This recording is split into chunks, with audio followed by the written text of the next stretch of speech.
आज्ञा नमस्कार।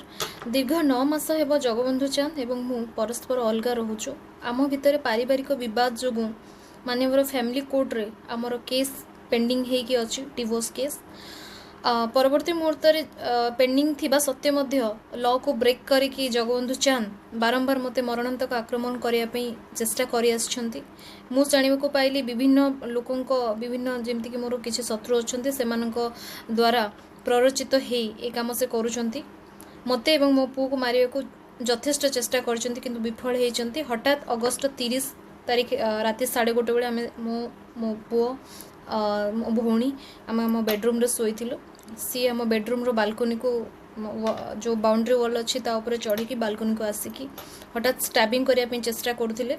हठात मो निद भांगी जाइतिला मो जानिया को पाइली और आम चिलेलु कहीं आम पचारू आम पीसीआर को डाकिलु।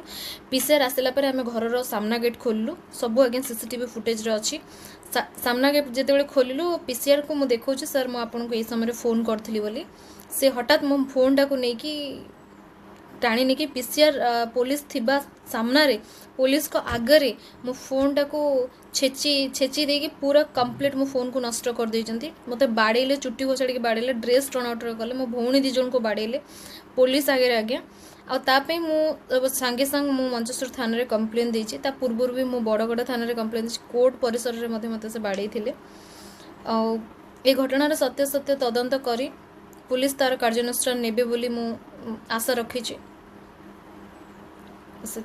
धन्यवाद।